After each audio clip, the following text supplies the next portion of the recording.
Kayu tua yang miskin itu berkata kepada istrinya, "Dengar, buatkan aku roti jagung supaya aku tidak perlu pulang untuk makan siang dan bisa terus bekerja di hutan sepanjang hari." Tapi begitu ia mulai menebang kayu, tiba-tiba muncul anak iblis dan mencuri roti dari dalam tasnya. Di neraka, ayah iblis melihat semuanya dan marah besar. Ia memanggil anaknya dan menegurnya. "Tidakkah kau tahu, mengambil tanpa izin itu mencuri? Sebagai hukuman pergilah melayani tukang kayu itu selama 3 tahun." Namun ketika anak itu datang dan menceritakan semuanya kepada tukang kayu, orang tua itu sama sekali tidak marah. Sebaliknya, ia tersenyum dan berkata, "Tidak apa-apa anak, selama perutmu kenyang itu sudah cukup bagiku." Mendengar itu, anak iblis merasa malu. Tukang kayu menolak membiarkannya bekerja. Jadi anak itu berjalan agak jauh dan mulai berbuat sihir. Sejak pagi, si kakek baru sempat menebang satu pohon, tapi anak itu membersihkan seluruh hutan dalam hitungan detik. Ia menumpuk begitu banyak kayu hingga 20 ekor lembu pun tak sanggup menariknya. Lalu ia mengangkat tukang kayu ke atas tumpukan, mengangkat semuanya, dan membawanya pulang seolah-olah tidak ada beratnya. Kayu itu cukup untuk seluruh desa, dan tukang kayu mendapat banyak uang. Keesokan harinya mereka pergi menghadap raja untuk bekerja. Raja memberi mereka tumpukan besar gandum untuk dibersihkan, pekerjaan yang biasanya memerlukan 100 orang selama berbulan-bulan. Tapi anak itu hanya menghentakkan kakinya beberapa kali, dan boom, seluruh tumpukan sudah bersih bahkan tersusun rapi. Raja kagum dan bertanya, "Hadiah apa yang kau inginkan?" Anak itu hanya menjawab, "1 karung gandum besar saja." Raja tertawa dan berkata, "Baiklah, kau bisa datang mengambilnya kapanpun. Tak ada yang akan menghentikanmu." Mendengar itu, anak iblis pulang, mengumpulkan tirai-tirai tua dan spray robek. Lalu seminggu penuh menjahitnya menjadi sebuah karung raksasa. Saat mereka membawanya ke istana, para menteri terperangah melihat ukurannya. Karung itu dibuka dan para pelayan menuangkan semua gandum. Tapi bahkan sebelum setengah penuh, seluruh persediaan habis. Para menteri panik dan melapor kepada raja. Tapi raja hanya mengangkat bahu. "Janji tetaplah janji." Dalam hati ia berpikir,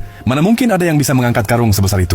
Ia bahkan memerintahkan agar persediaan gandum lama juga dituangkan. Namun tetap saja karung itu tak penuh. Anak iblis hanya mengikatnya erat, mengangkat ke pundaknya, dan membawanya pergi seperti tidak ada bobotnya. Pada hari ketiga, mereka pergi membajak ladang besar milik seorang tuan tanah. Pekerjaan yang biasanya butuh setidaknya 100 pekerja. Anak itu membeli 2 anak sapi dari pasar, mengikatnya ke bajak, dan dengan sedikit sihir, kedua anak sapi itu membajak tanah lebih cepat daripada 12 lembu perkasa. Semua orang terkejut dan memohon agar tuan tanah membeli anak sapi itu. Anak iblis setuju, tapi hanya dengan imbalan 12 lembu dan sebuah keranjang penuh emas. Tuan tanah menerima, tapi ketika para